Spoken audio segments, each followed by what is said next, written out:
poor paralyzed girl only had $3 for her birthday cake, until a mafia boss walked over and $3. That's all Abigail had for her birthday cake.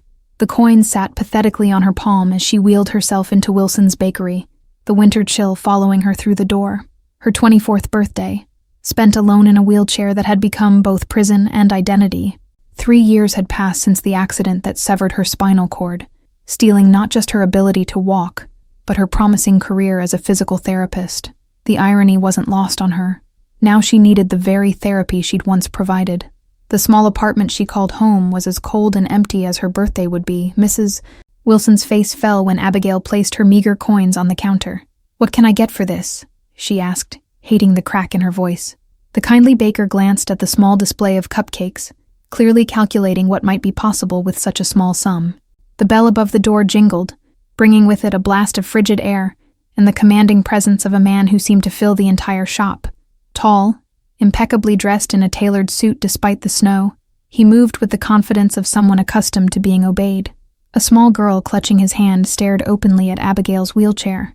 "Daddy, why is that lady in a chair with wheels?" the child asked loudly. Abigail felt her cheeks burn as she tried to sink deeper into her chair, wishing the floor would swallow her whole. The man looked at her with dark, assessing eyes that seemed to strip away every defense. What happened next would haunt Abigail's memories for years to come. The man stepped forward, his gaze never leaving her face, something like recognition flickering in his eyes. "Give the lady whatever she wants," he told Mrs. Wilson, placing a $100 bill on the counter with a finality that brooked no argument. Abigail's pride flared hot and immediate. "I don't need charity," she said, her voice stronger than she felt. The little girl tilted her head, studying Abigail with innocent curiosity, while her father's expression remained unreadable, dangerous in its intensity. "It's not charity," he replied, his voice surprisingly soft for a man of his stature. "Consider it my daughter's birthday gift to you." The little girl's face lit up at this explanation, and she nodded enthusiastically, her curls bouncing with the movement. "My name is Mia," the child announced proudly. "I'm 6 3/4. Do you like chocolate cake? Daddy says everyone should have cake on their birthday." Her father's hand came to rest protectively on her shoulder, but his eyes remained fixed on Abigail. Mrs. Wilson stood frozen, clearly sensing the tension crackling between them. The $100 bill remained on the counter, a bridge or a barrier between Abigail's pride and the stranger's insistence. Outside, the snow fell harder, coating Boston in a blanket of white silence. In the end, it was the child's hopeful face that broke Abigail's resolve. "I'm Abigail," she said finally. "And yes, I like chocolate cake." Mrs. Wilson exhaled with relief, reaching for her best display cake as the little girl clapped her hands in delight. The man finally introduced himself, extending a hand that bore the small scar of an old knife wound across the knuckles. "Frank Carson," he said, his voice carrying the weight of authority that came from somewhere darker than mere confidence. "It's a pleasure to meet you, Abigail." Mrs. Wilson returned with a beautiful chocolate cake, complete with fresh strawberries and elegant decorations.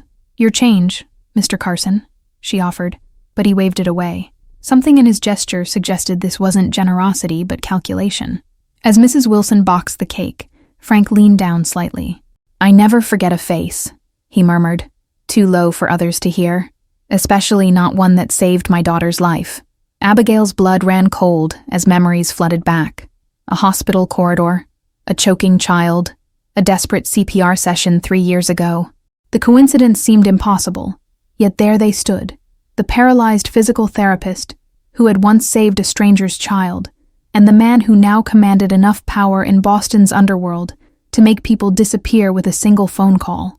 Neither could have predicted how their lives would entangle from this moment forward. Frank Carson hadn't always been a name that made hardened men flinch.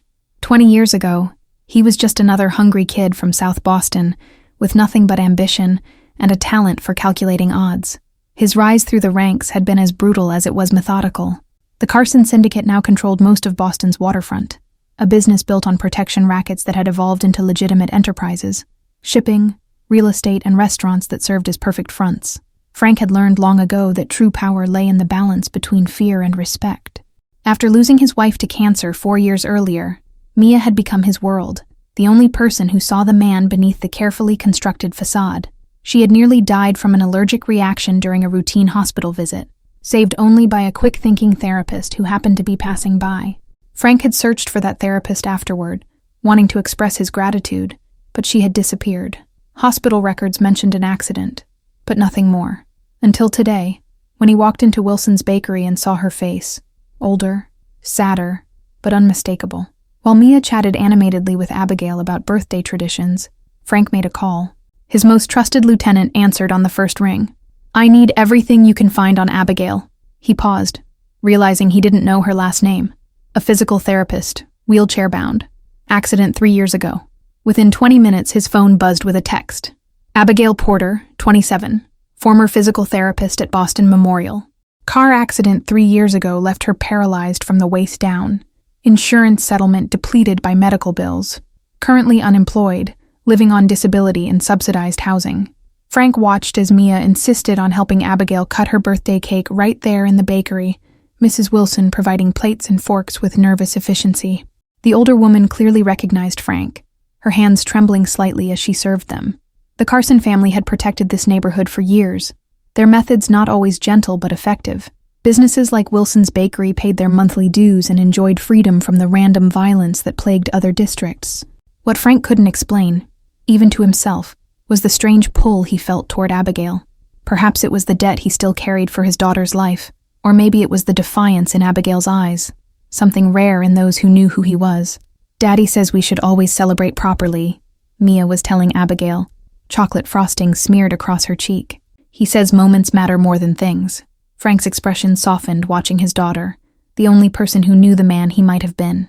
Abigail's smile didn't quite reach her eyes as she glanced from father to daughter. "Your daddy sounds very wise," she said carefully.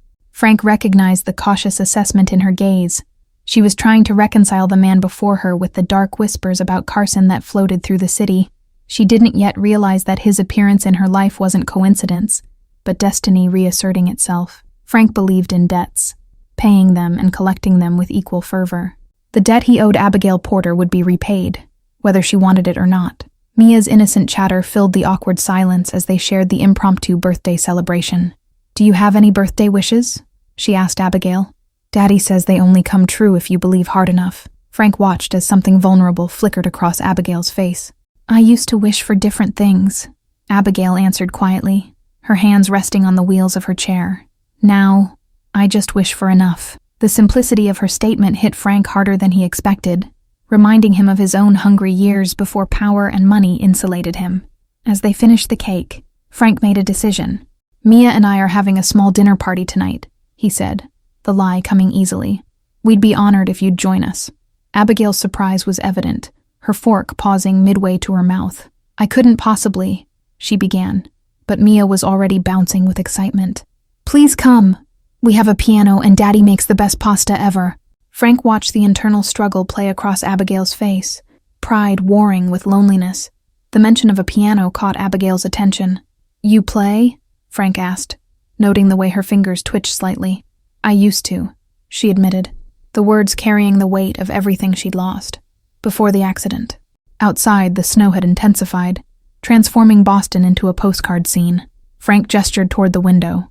"You shouldn't wheel yourself home in this weather. Let me give you a ride at least."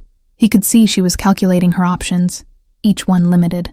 "My driver can take you home now if you prefer," Frank offered, providing an escape route he hoped she wouldn't take. "Or to our home for dinner. Your choice." He was unaccustomed to giving choices. In his world, he commanded, and others obeyed. Mrs. Wilson busied herself cleaning nearby tables, pretending not to listen while clearly hanging on every word. The neighborhood would be buzzing by morning with news that Frank Carson had taken a personal interest in the girl in the wheelchair. "Please come," Mia pleaded, her small hand resting on Abigail's arm. "It's your birthday." There was something in the child's innocent insistence that seemed to crumble Abigail's last defense. Frank watched the moment her resolve weakened. "I should warn you," Abigail said finally. "I'm not very good company these days." Her attempt at humor fell flat, highlighting the isolation that had clearly become her daily reality. Frank understood isolation better than most. His position demanded it. Mia, with a child's perfect timing, said, "That's okay. Daddy isn't good company either. He frowns too much and scares people." The unexpected honesty startled a genuine laugh from Abigail, the sound transforming her face completely. Frank's phone buzzed again. Glancing down, he saw a message from his lieutenant. "Revelli crew moving on South Dock tonight. Need instructions. Business intruding, as always. He silenced the phone and returned his attention to Abigail, whose laugh had faded into uncertainty. I have a specially equipped car, Frank said, answering her unspoken question about transportation. My mother used a wheelchair in her later years. Another lie, smooth and practiced. In truth, the vehicle had been modified for transporting injured associates who couldn't go to hospitals. The moment stretched between them, charged with unspoken questions. Finally, Abigail nodded. Dinner would be nice, she conceded quietly. But I'll need to be home early. Frank wondered what waited for her there. An empty apartment, silence, and $3 that would have bought a miserable excuse for celebration. As Frank helped Mrs. Wilson pack up the remainder of the cake, he slipped her another $100. We were never here, he said quietly. The baker nodded, understanding perfectly the value of discretion. Happy birthday to the young lady, she replied, her eyes darting nervously to Abigail. Outside, Frank's black Suburban waited, engine running, Xavier, his most trusted driver, standing ready to open doors. Abigail hesitated at the sight of the imposing vehicle with its tinted windows. Who are you, really? She asked, snow gathering on her shoulders. Someone who pays his debts, Frank answered simply, as Xavier deployed the wheelchair ramp. What he didn't tell her was that once Frank Carson considered you under his protection, the entire underworld took notice. For better or worse, Abigail Porter's life was about to change forever. The Carson estate stood like a fortress on the outskirts of Boston, sprawling across several acres of pristine landscape. Through the falling snow, Abigail glimpsed stone walls and wrought iron gates that opened automatically as they approached, security cameras tracking their movement. Abigail's stomach tightened with anxiety as Xavier effortlessly transferred her from the car to her wheelchair. The mansion loomed before her, its windows glowing with warm light that somehow failed to make it feel welcoming, instead emphasizing its impenetrable grandeur. We have ramps installed at every entrance, Frank explained, noticing her apprehensive gaze. Mia had already run ahead, shedding coat and boots in a trail behind her, calling for someone named Mrs. Callahan with the comfortable familiarity of home. Inside, the opulence was understated but unmistakable. Hardwood floors, priceless art, and furniture that whispered old money rather than shouted new wealth. Abigail felt increasingly out of place in her second-hand clothes and scuffed wheelchair, a sensation Frank seemed to sense. The piano is in the conservatory, he said, deftly changing the subject away from her discomfort. It belonged to my wife, Claire. She played beautifully. A shadow crossed his face, so brief Abigail almost missed it. Mia has lessons, but her heart isn't in it. Mrs. Callahan appeared, a stern-faced woman with silver hair pulled into a tight bun. Her expression softened only when she looked at Mia, who was now excitedly telling her about their new friend Abigail and the birthday cake they had shared. I've asked Cook to prepare something special, Frank said, guiding Abigail through wide hallways designed to accommodate her wheelchair. Nothing elaborate, just pasta, as Mia mentioned. I hope that's acceptable. The careful politeness felt strange coming from a man who clearly ruled his world. The conservatory took Abigail's breath away, a glass-enclosed space filled with lush plants and dominated by a magnificent grand piano that gleamed in the soft lighting. Floor-to-ceiling windows revealed the snow falling silently outside, creating a magical backdrop. Play something, please, Mia begged, climbing onto the piano bench and patting the spot beside her. Abigail's fingers ached with longing as she looked at the instrument that represented everything she had lost. Not just mobility, but the life she had planned. I haven't played in 3 years, Abigail admitted, her voice barely above a whisper. I don't know if I can anymore. Frank stood silently by the doorway, watching with an intensity that made her both uncomfortable and strangely seen in a way she hadn't been since the accident. Mia's innocent persistence finally wore down Abigail's resistance, and Frank wheeled her to the piano. Her hands hovered uncertainly over the keys, muscle memory battling with fear. When she finally pressed down, producing a simple chord, tears sprang to her eyes. The dinner that followed was surreal. Fine china, crystal glasses, and gourmet pasta served by staff who appeared and disappeared with practiced invisibility. Through it all, Frank observed Abigail with calculated interest, drawing out details of her life with questions that seemed casual but weren't. You must miss practicing physical therapy, he commented as they finished dessert. Abigail nodded, unprepared for the direct acknowledgement of her loss. Every day, she admitted. I miss feeling useful. Frank set down his wineglass with deliberate precision. "I have a proposition for you," he said. "Mia needs a physical therapist who understands children. Our last one quit rather abruptly." Something in his tone suggested the departure hadn't been entirely voluntary. Abigail's instinctive refusal died on her lips as Mia looked at her with hopeful eyes. "Could you teach me piano, too?" the little girl asked, unaware of the tension between the adults. "Daddy says music is good for the soul." 3 weeks later, Abigail had fallen into an unexpected routine.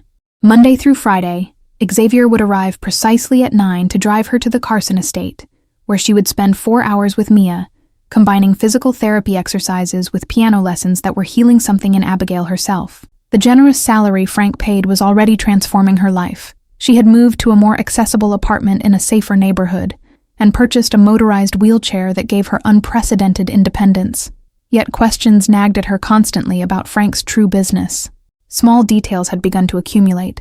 The armed men who patrolled the grounds, the hushed phone calls that ended when she entered a room, the way local business owners deferred to Frank with a mixture of respect and fear when they encountered him in public with Abigail and Mia. One afternoon, Abigail arrived to find the house in unusual disarray. Security personnel moved with tense purpose, and Mrs. Callahan greeted her with strained cordiality. "Mr. Carson is in his study," she said. "He asks that you take Mia to the East Wing today and remain there until he comes for you." Mia seemed oblivious to the tension, chattering happily about a dream she'd had involving flying horses as Abigail wheeled them both to the rarely used East Wing. Through a partially open door, Abigail glimpsed Frank in heated conversation with a man whose face was turned away. "The Ravelli family knows about the girl," the stranger was saying. "They think she's your weakness." Frank's response was too low to hear, but his expression was transformative. Gone was the polite businessman, replaced by something cold and lethal that sent chills down Abigail's spine. That evening, Frank came to find them as promised, his composure restored though a dangerous energy still hummed beneath the surface. "I'd like you to stay here tonight," he said without preamble. "It's not safe for you to return to your apartment." "Not safe?" Abigail repeated, fear climbing her throat. "What does that mean? What have you involved me in?" Mia looked up from her coloring book, sensing the shift in atmosphere, her small face suddenly serious beyond her years. Frank dismissed Mia to find Mrs. Callahan, waiting until she was out of earshot before continuing. "There are people who would hurt those I care about to get to me," he said simply. "They've learned of your connection to this household. What exactly do you do, Frank?" Abigail asked, though she already suspected the answer. Outside, darkness had fallen, and she could see men with guns patrolling the grounds, their breath forming clouds in the cold night air. Frank's silence was answer enough. He moved to the window, his back to her, as he surveyed his property with the vigilance of a man accustomed to threats. "I protect what's mine," he said finally, "by whatever means necessary." "And what am I to you?" Abigail challenged, anger giving her courage. "An employee? A charity case? Someone who saved your daughter once, so now you're repaying the debt?" Her words hung between them, sharp-edged and unavoidable. Frank turned, crossing the room until he stood before her wheelchair, then knelt to bring himself to her eye level, a gesture that struck her as both calculated and genuinely respectful. "You are under my protection now," he said quietly, "whether you want to be or not." That night, unable to sleep in the luxurious guest suite, Abigail wheeled herself to the window overlooking the grounds. In the distance, she saw car headlights approaching the gate, then the flash of gunfire, brief, controlled bursts that were quickly extinguished, leaving only darkness and questions. By morning, there was no evidence of disturbance. The grounds were immaculate, the staff composed, and Frank calmly having breakfast with Mia when Abigail joined them. Only the newspaper headline offered confirmation. "Suspected mob associate found dead near harbor. You need to leave Boston," Frank told Abigail a week later, his voice leaving no room for argument. "I've purchased a house in Vermont, remote and secure. You'll continue working with Mia there." He slid papers across the desk, property deeds, bank accounts, all in her name. Abigail stared at the documents in disbelief, then pushed them back toward him. "I can't accept this," she said firmly. "I won't be owned, Frank. Not even by you." In the month since their paths had crossed in the bakery, something had shifted between them, respect evolving into something deeper, neither had named. Frank's expression hardened, a glimpse of the man others feared. "This isn't a request, Abigail. The Ravelli family has put a price on your head to get to me. 3 of my men died last night protecting your apartment building. His words landed like physical blows, reality crashing down around her. The magnitude of what her life had become crashed over Abigail in waves. She had gone from forgotten and alone with $3 to her name, to the center of a mafia war simply because Frank Carson had bought her a birthday cake. The irony would be laughable if it weren't so terrifying. "What about you?" she asked, the question surprising them both. "Are you coming to Vermont too?" Something vulnerable flickered across Frank's face before he controlled it, reminding her that beneath the dangerous exterior was a man who had suffered losses of his own. "I have business to finish here," he replied. What went unsaid but hung between them was clear. He intended to eliminate the threat permanently, by whatever bloody means necessary. The knowledge should have horrified her more than it did. "I don't want to be responsible for more deaths," Abigail said, her fingers nervously tracing patterns on the wheelchair's armrest. "Not yours, not your men's, not even your enemies." Frank studied her with an expression she couldn't read. Surprise, perhaps, or possibly respect. The safe house was a compromise, a fortified apartment on the outskirts of Boston, where Abigail and Mia would stay with round-the-clock security while Frank dealt with the Revelli threat. The little girl thought it was an adventure, unaware of the danger that necessitated their relocation. 3 days into their seclusion, Abigail woke to shouting and gunfire. Heart-pounding, she transferred herself to the wheelchair and rushed to Mia's room, finding it empty. Panic clawed at her throat as she wheeled frantically through the apartment, calling the child's name. She found Mia huddled in a closet, eyes wide with fear. "They took Mrs. Callahan," the little girl whispered. "The bad men said they're coming back for me." Outside the apartment, the sounds of struggle had stopped, an eerie silence falling that was somehow more frightening than the chaos. Making a split-second decision, Abigail lifted Mia onto her lap and wheeled them both to the service elevator she'd noticed during their arrival. It was meant for deliveries, bypassing the main lobby and exiting through the kitchen service area, potentially unguarded. The night air hit them like a physical shock as they emerged into the alley behind the building. Mia clung to Abigail, her small body trembling. "Where's Daddy?" she asked repeatedly, her voice small and frightened. Abigail had no answers, only determination to keep this child safe. Using strength built from years of maneuvering her wheelchair, Abigail pushed them through back streets, avoiding main roads where they might be spotted. Her arms burned with exertion, her breathing labored, but fear gave her energy she hadn't known she possessed. They found temporary shelter in an all-night diner where the waitress, seeing their distress, ushered them to a back booth and brought hot chocolate without asking questions. Abigail borrowed the woman's phone, hesitating before dialing the only number she had memorized, Frank's private line. Frank's voice when he answered was tight with controlled fury. "Where are you?" he demanded, relief evident beneath the anger. When Abigail told him, he said only, "Stay there, I'm coming," before the line went dead. 20 minutes that felt like eternity passed before the diner's door swung open, admitting not Frank, but Xavier, his normally impassive face marked with a deep cut above his eye. He moved with controlled urgency to their booth, scanning the nearly empty restaurant for threats. "Mr. Carson sent me," he said quietly, helping Abigail transfer Mia back to her lap. "We need to move now." His tone left no room for questions as he efficiently wheeled them to a nondescript van waiting in the alley, its windows tinted against prying eyes. The safe house they reached an hour later was unlike the luxurious apartment they'd fled. A modest cabin nestled in dense woods, its unremarkable exterior belying the sophisticated security systems Xavier activated upon arrival. "Mr. Carson will be here by morning," he informed them, checking his weapons with practiced efficiency. Mia finally fell asleep curled against Abigail's side on the narrow bed, exhaustion overcoming fear.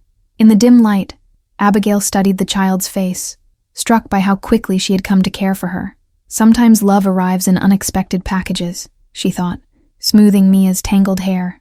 Dawn was breaking when the sound of approaching vehicles roused them. Xavier positioned himself at the window, weapon ready, then relaxed marginally. "It's the boss," he confirmed, moving to deactivate the alarms. Frank entered like a storm, his pristine suits replaced by tactical gear, blood staining his sleeve where a bullet had grazed him. His eyes found Mia first, relief washing over his features as she ran to him with a cry, then shifted to Abigail with an intensity that stole her breath. "You saved her," he said. The simple statement weighted with emotion he rarely displayed. Behind him, more men filed into the cabin, creating a perimeter of protection around them. Among them stood a man Abigail recognized from the newspaper, Chief Detective Brian Walsh of Boston PD. The detective's presence made no sense in this context until he spoke. The Ravelli warehouse is secure. We found evidence linking them to 3 unsolved homicides and the missing Baker testimony. His tone was professional, but the familiar way he addressed Frank suggested a long-standing arrangement. Your father worked for mine, Frank told Abigail when the detective had stepped outside. William Porter was my father's accountant before the Ravelli family had him killed for refusing to launder their money. The revelation struck Abigail like physical blow. Her father's mysterious death 15 years earlier suddenly cast in new light. Memories cascaded through her mind. Hushed conversations her parents thought she couldn't hear. Unexplained cash that paid for her dance lessons. Her mother's persistent fear after her father's accident. The Porter family history was entwined with the Carsons in ways she had never imagined. The car crash that paralyzed you wasn't an accident, Frank continued, each word careful and measured. Ravelli's men mistook you for a witness who could identify them in another case. The room seemed to tilt around Abigail as the implications sank in. Her wheelchair, her lost career, all collateral damage in a war she hadn't known existed. Mia had fallen asleep again on a cot in the corner, oblivious to the life-altering conversations happening around her. Frank crossed to her, tucking the blanket more securely around her small form, with a tenderness at odds with the blood still drying on his clothes. "Why didn't you tell me?" Abigail asked, struggling to process these revelations. "All this time, you knew who I was, who my father was." The betrayal stung, even as another part of her acknowledged that Frank's world operated on need-to-know information and calculated risks. Frank returned to kneel beside her wheelchair, taking her hands in his. "I didn't just repay a debt when I found you in that bakery," he said quietly. "I was fulfilling a promise I made to your father before he died, to protect his daughter if the Ravelli family ever found her." Detective Walsh returned, his expression grave. "They're moving tonight.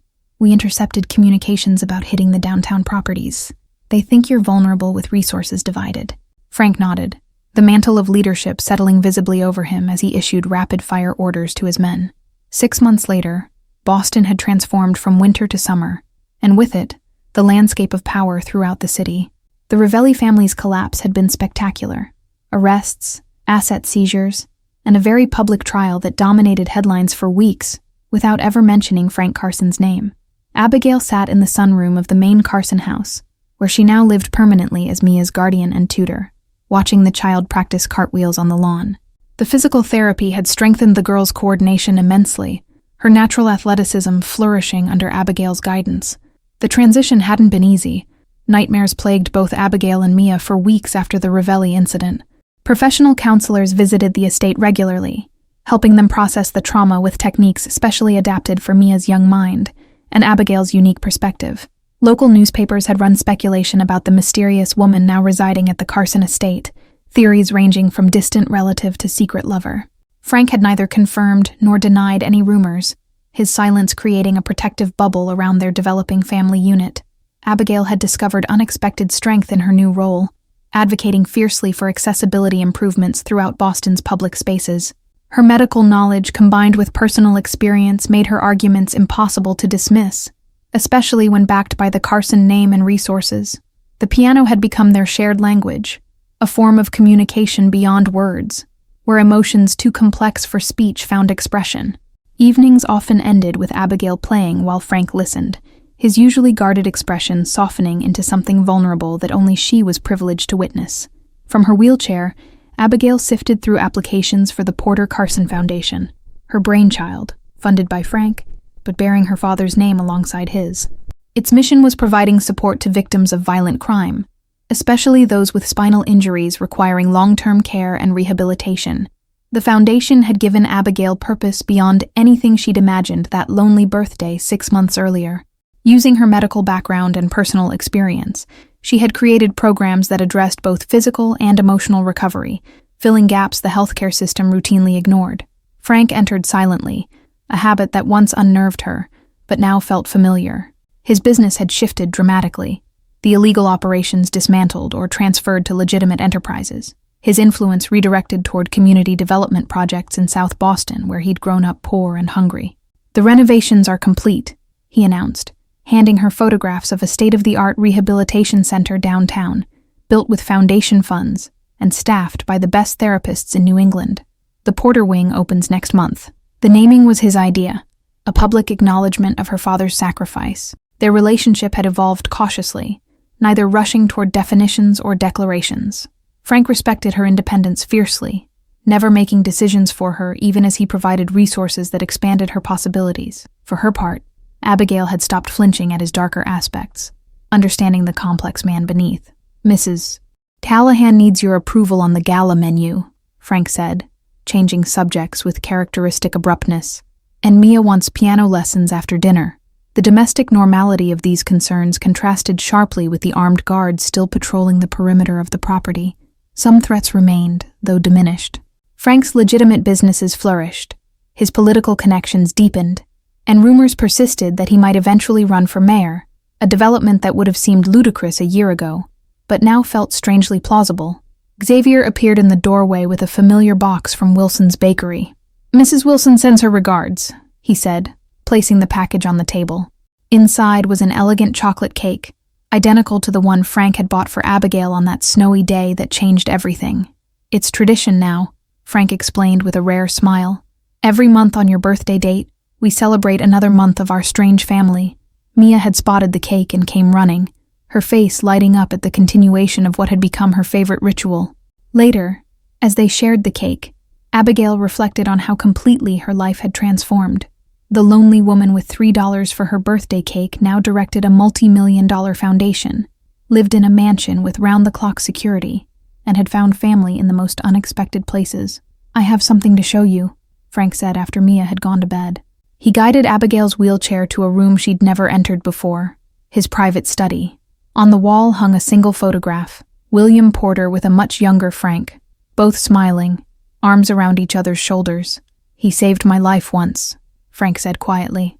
"I was 17, stupid, running with the wrong crowd. He pulled me out, convinced my father I was worth a second chance." The admission cost him visibly, this glimpse into the vulnerable past of a man who had built his life on projecting strength. Abigail reached for his hand, bridging the final distance between them. "We save each other," she said simply. "That's what family does." Frank knelt beside her wheelchair, his customary position when they spoke of important matters, bringing himself to her eye level in a gesture of equality she had come to treasure.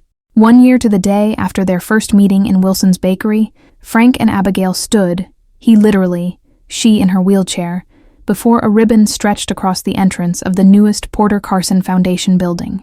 This facility, unlike the others, wasn't a rehabilitation center, but a community arts space in South Boston. "Music saved me when I thought I had nothing left," Abigail told the gathered crowd, her confidence as a public speaker growing with each event. "Now we want to offer that same healing to others." Behind her, Frank stood with Mia, the little girl beaming with pride at the woman she had come to call Mom. Detective Walsh, now Commissioner Walsh thanks to his successful prosecution of the Ravelli family, nodded respectfully to Frank from across the crowd. Their unusual alliance had transformed Boston's crime landscape, channeling power and resources toward rebuilding neglected neighborhoods. The centerpiece of the new building was a recital hall featuring 12 pianos, 1 for the instructor and 11 for students who couldn't afford lessons elsewhere. Mia would be among the first volunteer student teachers, sharing her growing skill with other children while building community connections that transcended socioeconomic boundaries. Mrs. Wilson had catered the event, her small bakery having expanded into a successful business with Frank's investment. She still personally baked the chocolate cake that had become the signature dessert at all foundation events, a sweet reminder of beginnings that had seemed inauspicious but proved transformative. Abigail's physical condition hadn't changed. Her paralysis remained permanent according to every specialist they'd consulted, yet her life had expanded in ways she could never have imagined, filled with purpose, love, and impact that reached far beyond her wheelchair's limitations. Frank had proposed 3 months earlier, on her 25th birthday. The ring he offered wasn't a diamond, but a piano key mounted in platinum, symbolizing the music she had reclaimed, and the harmony they had found together despite their unlikely beginnings. The wedding was planned for winter, a deliberate choice to commemorate the season of their meeting. Mia would be flower girl, Xavier best man, and Mrs. Callahan had already begun planning a celebration that would bring together Boston's elite alongside residents from the Foundation's programs. "Cut the ribbon," Frank urged now, his hand warm on Abigail's shoulder. She nodded, guiding her wheelchair forward as cameras flashed. capturing the moment for tomorrow's papers. The oversized scissors were awkward in her hands, but she managed the cut with practiced grace.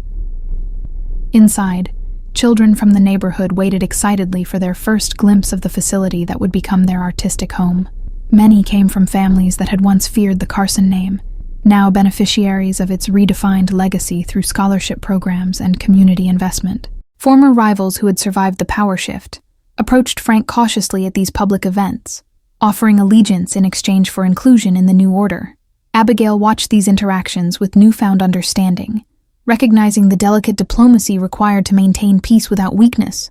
The Foundation's board included respected medical professionals, alongside reformed criminals, who had valuable perspective on systemic issues. This unconventional mix sometimes created tension at meetings, but produced innovative solutions that traditional approaches had missed for decades. Mia had blossomed into the role of unofficial ambassador, her natural charm bridging divides between communities that had been separated by fear and prejudice. Her school friends now included children from all backgrounds, their playdates carefully supervised but genuinely joyful. Rehabilitation specialists from around the country had begun applying for positions with the Foundation, drawn by its holistic approach and generous funding. Abigail personally interviewed each applicant, ensuring they understood that compassion was as important as technical expertise in their methodology. Every piano in the recital hall had been dedicated to a victim of violence in Boston, their names engraved on small plaques, their stories preserved in a memorial book. Abigail's idea, implemented with Frank's resources, ensuring that healing grew from remembrance rather than vengeance. The security team remained, though less visible now. Frank Carson had too many enemies in his past to ever truly let down his guard, but their presence had become a reassurance rather than a reminder of danger, a protective circle around the unconventional family that had formed from tragedy. Mia rushed to the main piano, eager to demonstrate her progress to the gathered guests. As her small fingers moved confidently across the keys, Abigail felt Frank's hand find hers, squeezing gently in shared pride and something deeper, gratitude for the unexpected paths that had brought them here. $3, Frank whispered, referring to the amount she'd had for her cake that fateful day. Abigail smiled, understanding the shorthand they'd developed. From the smallest beginnings, $3, a chance encounter, a simple act of kindness, had grown a foundation, a family, a future. Local business owners who once paid protection money now served on community advisory boards. Their relationships with the Carson family transformed from fear to partnership. The transition hadn't been seamless. Old habits died hard on both sides, but the mutual benefits had proven worth the struggle. Thank you all for following this story. If you enjoyed it, please write in the comments where you're watching from, and don't forget to like, subscribe, and share this video, because your support is what keeps me creating these stories for you.